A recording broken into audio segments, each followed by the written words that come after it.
I'm Denise, mother, wife, and serial entrepreneur with my hands in a bunch of different pots. If it's one thing I learned about business, it's that you don't win without war. There's always going to be struggle, and only the innovative survive. And two, you don't know what you don't know. So leveling up takes a wealth of knowledge. I'm going to show you how to manifest your dreams in multiple areas of your life by speaking to those who already have the blueprint and they're willing to drop those jewels. So join me as we go on this journey to manifesting our highest self and living the life we want.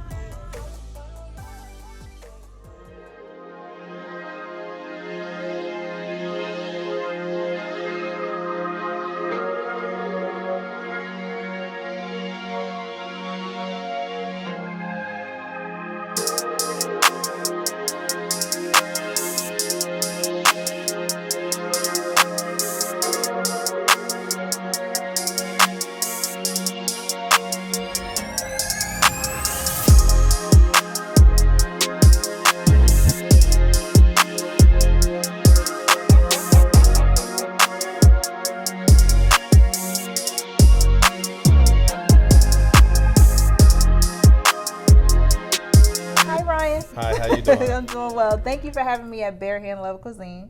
Thanks for having me. Of course. This is your catering business, right? Yes. That you do here in Philadelphia. Yes. So can you tell me how you got started with this? With the catering? Well, the catering really started when I was coming out of professional football, trying to find a career transition. I was actually down, feeling a lot depressed about still having to get surgeries for my knee. But I always had a passion for cooking, and I noticed when I was cooking, I wasn't worried about anything I was going through because the time passed. You know, when you're trying to put love and care about your product, time just goes by, 2 hours, 3 hours to make a good meal, and it was time that I actually escaped from what I was going through. Right. So I was actually doing insurance for other professional athletes, and every time I posted stuff about life insurance, everything, but okay. But when I posted a plate of food, everybody was like, oh, I want some of that. It could have been fried chicken, something that are not necessarily good for your body, but they rather have that than me trying to preserve their legacy. So after a while, I started to, with my nonprofit that I had on my sports side of things I was doing, I had to do a fundraiser for the kids to go down to Virginia for a football tournament. And I just did my first pop-up and it just took off, and then other people started asking me to do catering for them, and then after that, with the power of social media and Instagram, we just continue to grow, and I'm here 5 years later. I was just about to ask you how long you've been in business, so it's been 5 years since you started. Yes. Okay, and why the name Bare Hand Love? So Bare Hand Love, this is just a saying, like, you know how when you're at home and your mom or somebody's making that potato salad, like obviously at home you don't have to wear gloves and stuff for your family, and you just see that love, that good energy putting it into the food, and you're like, oh, that's that love, that's that Bare Hand Love right there. So it just stuck between me and my brothers and within our household. So we just ran with it. It was something that different and unique that stood out to people. And then everybody knows, like, say, Bare Hand Love don't even have to be full food. Say when you're building a house, like people will take pride in working with their hands, and like I built that from scratch with these bare hands. So that's the whole essence and the concept of it. And then I also noticed like energy transfer. So putting that good energy into the food, that's what we were based on. Okay, so it sounds like you learned a lot of your concepts about food from also playing sports. That's how you can connect the two? Yes. They're two totally different worlds. Two totally different worlds, but still take the same amount of dedication and discipline to your craft. The thing about the food industry, and just like sports, you're only good as your last play. You're only as good as your last play sometimes, and it is a rough industry in professional sports, well as food, because you can satisfy a customer 10 times, and then all that they fell off or whatever. It's the same thing. You can be in sports doing well and then have a couple bad games. So I'm already used to that pressure of the situation. So I feel I thrive more when the pressure and the heat is on. Yeah. And you used to play for the Steelers, right? Philadelphia Steelers? Yes. I graduated from Temple University, and I got drafted to the Pittsburgh Steelers. Played there for 3 years. First year, I was able to get a Super Bowl ring with them. Then I went off to the Redskins, a couple injuries, Canada, had a cup of coffee with the Arizona Cardinals, and then, like I said, I was back home, still having to get another knee surgery, and then we ended up transferring into this business. So do you have a love for one over the other at this point? Do you feel like you want one over the other? If you could still play sports, would it be sports or would it be this? Obviously, I knew sports would go one day end, but It was something that I was dedicated myself since I was 5 years old, and it took about 19 years to come to fruition as far as the professional ranks. So I did dedicate a large amount of my life to that. So football will always be a first. Something I love, but the injuries and the stuff that I still deal with daily. Yeah. I'm not saying I picked the best profession, because food industry is very taxing on your body too. So it all depends. Really, is like, I'm a Gemini, so it depends on how I feel about it. So back and forth, I'll miss food, miss the professional sports, but then I'll also love the feeling, and when I would like to host people and somebody actually didn't think it was good and tries it, like, oh my God. Yeah. So that's one of the things that I think keeps me loving food industry. That's great. So how do you come up with your recipes? How do you figure out what type of food you're going to offer? We have a wide range. I call it more of a world fusion menu, for as we can, because we're a catering company. We didn't want to pigeonhole ourselves into we just do this. And most African American catering companies get pigeonholed into soul food. So we don't just do soul food, but the menus really are based off what the customer needs. The recipes are some things from trial and error. I mean, I'm on my way, working my way back down. I would say I gained about 60 pounds learning all these recipes, trying out other people. So yeah, I feel like they came up from a lot of niceness, being creative, and then that's how it just took off. Okay. So now you do catering. Yes. You also do cooking classes here, right? Yes. So tell me about and you have a food truck outside. Yes. So, but never a restaurant. Never a restaurant. I mean, it was the goal. I do my researches on about, you never can, like, the percentage of people that can make it to professional sports is very slim. And then they say the percentage of restaurants successful is very slim too. Okay. So I did take that into account, but I do like the catering industry, because you know who you're serving, what you got coming up, and it's not too much guesswork in it when it comes to, are people going to show up today, which we learned in the takeout industry. So I would say catering really is truly our forte, but we do want to get into retail. We love the festivals, the opportunities and stuff that will come up in the future. But with COVID, changed us into having to pivot our whole concept into takeout. And we learned a lot about takeout. It could be successful, but made a lot of money. But when you start seeing how many people you had on staff for that day and the hours and all the different overheads add up, you be like, 20% profit? Wow. Yeah. And we did. So you're a numbers guy for sure. Yes. You gotta pay attention to the numbers, from whether it be the 4-ounce scoop, 6-ounce piece of this, when your platters. I know our customers love it when you don't use a measurement or anything, but for business and to be able to scale your business, it's you have everything to matters. start everything Ingredients, matters, because everything costs money. Yes, it does. Right, I get that. So with the catering, you now do that. Well, that's your main thing, or what you prefer. Yes, but that's then what you we have prefer. takeout. So the takeout didn't start until the pandemic, right? Yeah, the takeout didn't start till the pandemic. We originally came into this facility. We were renting out a corner of space. It was a baker here, another food truck. Pandemic hit. We had to give it back a lot of, because we were honorable business, we gave back a lot of deposits. So we were just scratching our head like, all right, what are we going to do next? And then the food trucks got pulled off the streets. So the guy who had to share in the timing of being in the kitchen, he couldn't work anymore. And then the baker, I guess her business slowed down. So I told him, for me to be able to stay here, pay your rent, I need to be able to offer takeout. And so then that's how it just took out. We did it very strategically. We waited for about a month and a half. Everybody was tired of their girlfriends Alfredo and making the same deal. We waited for everybody to be done, and then we found out what people, since restaurants were closed then too, what can't people get their hands on? So obviously we went with the draw factor of seafood and crab legs, and that was very successful. I mean, lines around the corner, people driving from Delaware, New York, because they didn't have nothing to do. So they say, I'll drive and get some food. So that just really took off. And then, just like anything else, the boats or the docks couldn't go out, so the seafood price started going up so crazy. So we just started transitioning to other menu dishes that we do. And then that it just took off. But it was so hard. I think the whole nine pretty much burnt myself out. My younger son, who runs the beverage side of business, who's 17, about to graduate, we was just burning out staff, and it was hard to get people to work because of the pandemic, plus unemployment people were getting. So that's been our struggle right now, still, with trying to find staffing. Has been the biggest issue. Yeah, staffing. So That's a big issue for a lot of businesses, period. Let alone the pandemic is like an extra slap in the face. So now you said that people were coming out to get like takeout and stuff like that. Do you, so right now, are you still doing takeout, right? Yeah, I mean, they've been calling me and saying, like, y'all open? Like, while we're here now, obviously we're in the Bear Hand Local facilities. You may hear the phone ring. It's around the time we normally open. Yeah. So we got a lot of disappointed customers that we're not doing takeout right now. We will offer it once I can scale my business even more, to have somebody that simplify the recipe, simplify the menu, that we can be off doing catering. And have somebody here at the same time. And have somebody here at the same time. So the goal is to just be able to do it all, because you still want to do your catering. That's your main, like your bread and butter. The goal is definitely always in the industry. It's a job if you can't scale. Right. So my whole thing is we're trying to scale and figure out, like the food truck. We didn't. It was going to go out last summer. But they, like I said, they pulled them all off the street, so that's when we came to here. But now it's like, all right, when you bring the food truck out, we got to figure out, we want to do one thing off the food truck, because we get you got a large menu, we love it.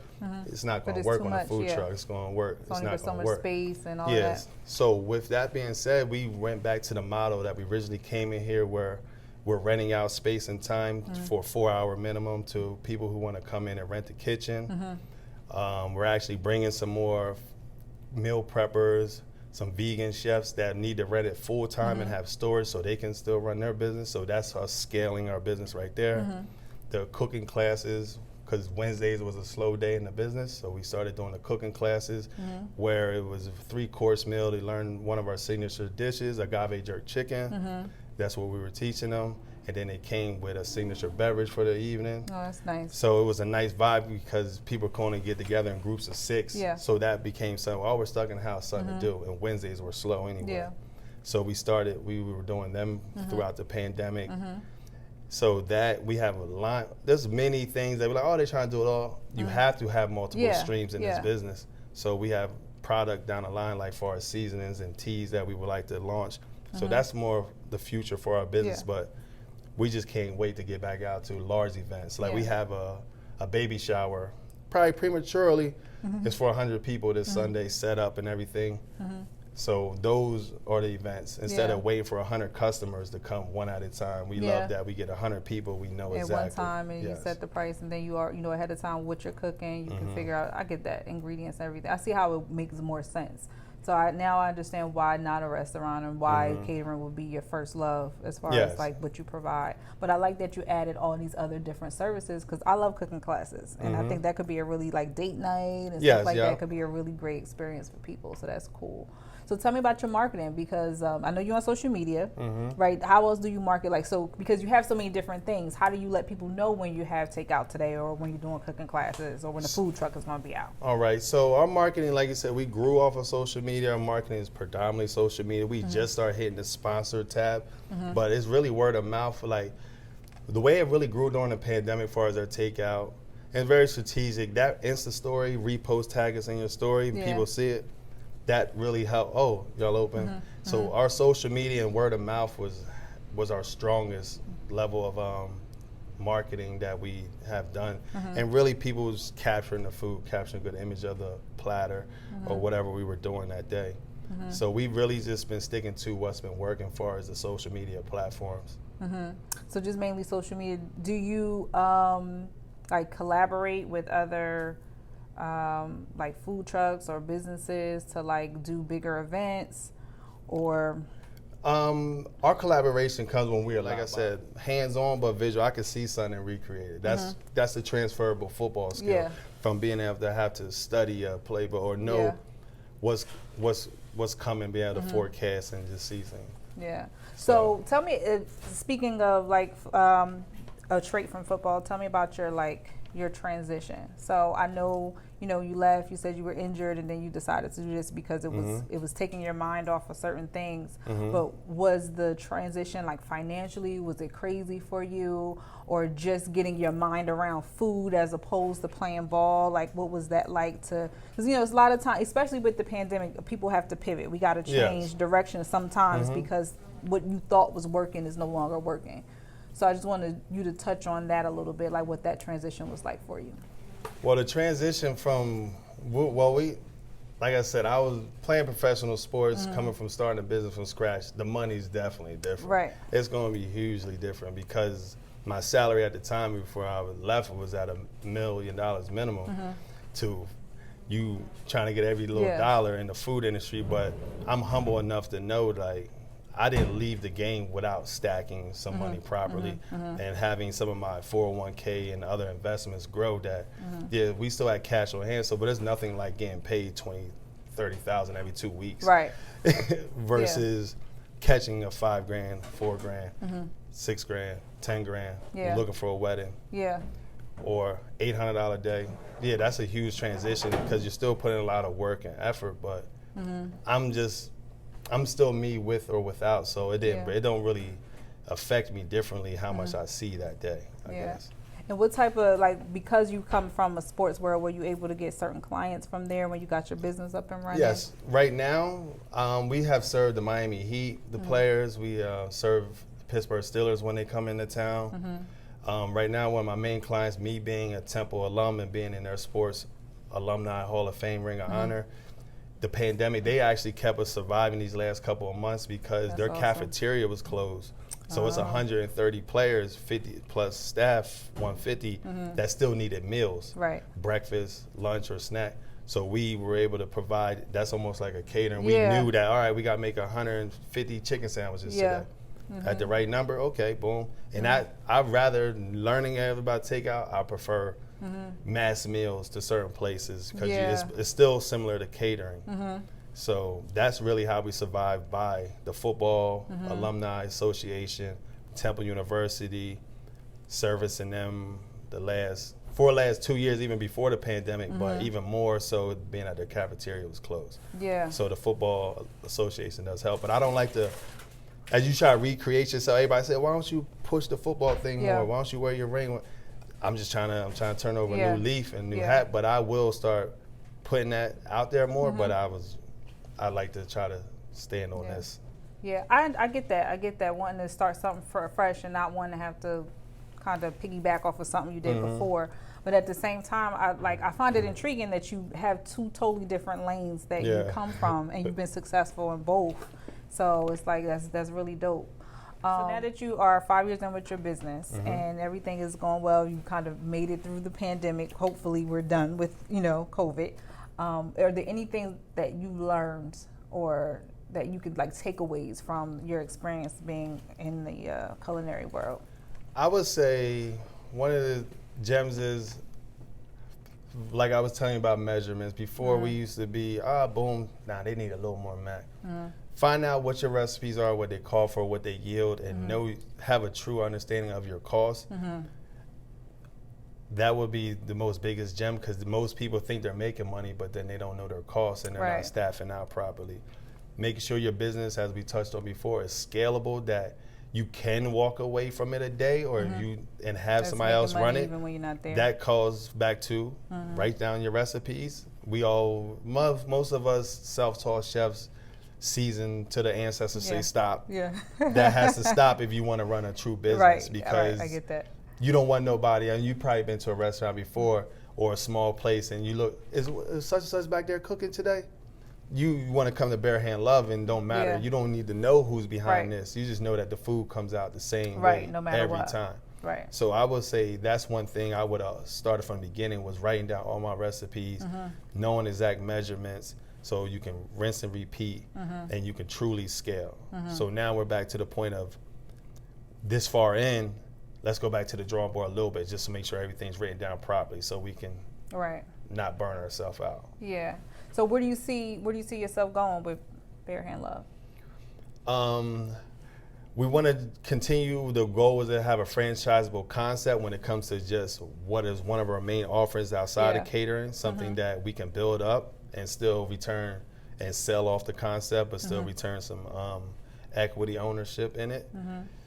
Our seasonings, or like far as line stuff that you can make money while you sleep, to be honest. Like far as our dry herb seasonings or tea blends or something going out, we wake up to money in our pocket and not having to fight for every single dollar. So that's where I truly see it. But now weddings are back. We were charting towards weddings, so more more larger upscale events, continue to outsource. Like when you say outsource or I collaborate with, I'm a guy where, like I said, the football background, and I do a decent job of plating and setup, but these women out here today are amazing with some of the concepts, the way they can plate or make a table setting. So that's our main thing, is continue trying to find somebody that, hey, here's the menu, I'll cook it, you just tell me how you want me to put it, everything, and boom, bang out the setup. That sounds cool too. So I feel that's our next, really the piece that I was told by some of the tops that we're missing with, is just make sure you just, well, our setup is nice, its presentation is good, but we want to go next level with it. I get that. Do you travel outside of Philadelphia to do catering? Like other Yes, states, yes. places? New York, DC, the tri-state area plus New York, DC, Miami. Sometimes some people have asked me to come as the chef to like a trip to Jamaica or something. So yes, we travel as far as private chefs, and we travel our catering style too also.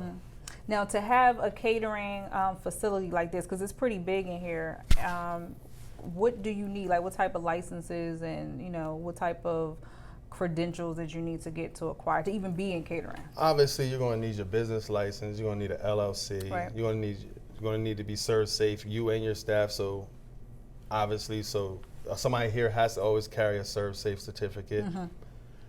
A catering license.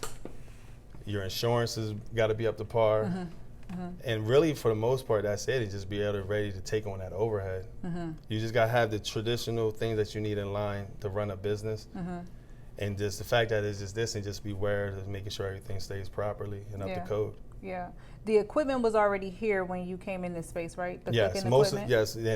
that was one of the things that that is one of the biggest expense somebody, let's say they want to, I want to come and get a kitchen. Well, the hood that you have to keep over your food is $20,000 to $30,000. Wow. 15 used. So let alone us figuring out different things like, okay, this facility, you want a financial breakdown real quick? Real quick. The the gas and electric are both $800 a month a piece. Oh, not wow. including your mortgage, not including your trash pickups, not including your insurance, not including your Comcast for your phones. So it adds up quick. So a lot of that, I guess, like most people, I can get in the food industry. When you're cooking out your house, you don't have those same expenses.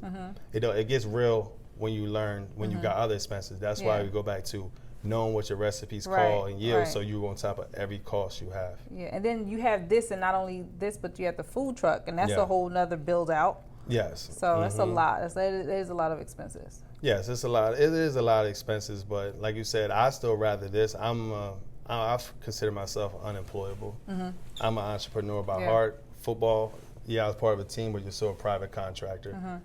So I like working. I like working for myself. I'm cool with seeing the big bag or not seeing a lot bag. I don't like the ability of my dream with football when injuries happen that they just fired you. Yeah. You can't get fired from your own hustle. That's right. So and that's you have been able to reinvent your hustle over and over and over again by creating new additional streams of income and ways to still keep it culinary, but with the seasonings, with the cooking class, with the food truck, the takeout, the rentals. For other people, like you got a bunch of things going on, which is really, really great. So that just shows your entrepreneurial spirit right there, that you know how to get to the bag, which is amazing. Is there any other like tips or like feedback you would give somebody who wants to be in the culinary industry or just food in general? I would say, to be honest, if you have a passion for it, you just got to jump out there and do it. The first, start off small, but the power of social media, meaning don't chase every dollar just to say, oh, this costs this, but don't undersell yourself. So meaning, give out a couple of free platters to some people, but tell them, all right, it's a social media discount, meaning you have to post it on your story. Yeah. Get a review. And then, because people at least going to try you once if it looks good. Yeah. So now it's up to you to keep them coming back. Right. So if you really feel First you want to do impressions. this, like all the other gems I said before, I feel they were the most important ones. But if you really just want to jump out there, get to serve safe and use the social media. Build it up before you're even ready for somebody to buy. Just keep on Just they're make going to dishes ask and for just it. post it. They're going to eventually ask for it to try. That's a great little tip right there. I love that. Okay, so I know you're gonna prepare something for us, right? Like just something for me to see. Yeah, I got you. Quick. We'll put something together real quick for you. All right, so let's get to that, and then I'd love to like just see the kitchen a little bit more, see where your takeout area is, where people are coming into, and I thank you for talking to me and just giving me all this information. I really feel like it's helpful to people who are looking to start their own business, and that's what's most important. Yeah, and I feel like I have always seek out a mentor in this game. Yes. Because I worked for pennies underneath somebody for 3 months, and I was already 4 years in the game just to learn more about how to scale my business or how to do certain things, or because we overfeed people. I feed everybody like it's my size. So learn like, hey, Ryan, I know you're such and such. Everybody doesn't need that much. So that's one of the biggest gems on top of everything. Yeah, I definitely get that. Ingredients probably cost a lot of money. Yeah, especially seafood and stuff like that. Can you imagine having all the seafood left over? No. That's why when you get your food, you got to learn when to thaw stuff, keep it at the right temperature, not pull it too fast. But also pay attention to the news of what's going on. Oh, the boat's docked. Oh, it's about to jump up. As you see now, there's a chicken shortage. Yeah, there's so now the price of chicken is going. So did your prices increase? No, yeah, we're market price. Point blank. Period. Our menu is market price. Okay. And that's most people want you to have. Now we're market price. You're not gonna go to Steak 48 and spend $400, and we give you the same price, same stuff for it. So we want people to appreciate what we're bringing to the table. Yeah. Okay. Thank you, Ryan. I appreciate it. Now we're about to get to the food because I'm hungry. All right. And here go our final product here at Bear Love Cuisine. This is for one of our clients. It's a pickup. They order one of our signature dishes, agave jerk chicken. Come on and get a nice look at it.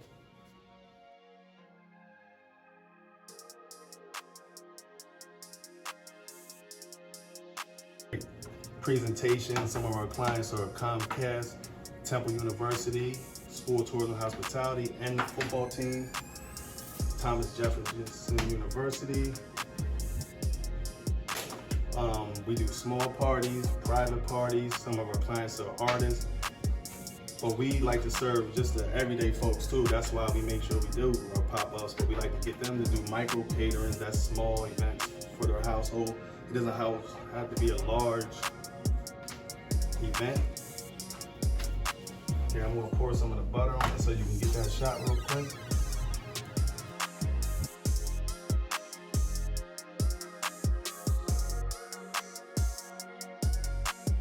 I got some truffle Brussels, which is also a signature dish that a lot of our clients like. Those roasted Brussels are great for the millennial crowd. They love it. Or vegan kind. And even people, when they're first time eating them, they become huge fans.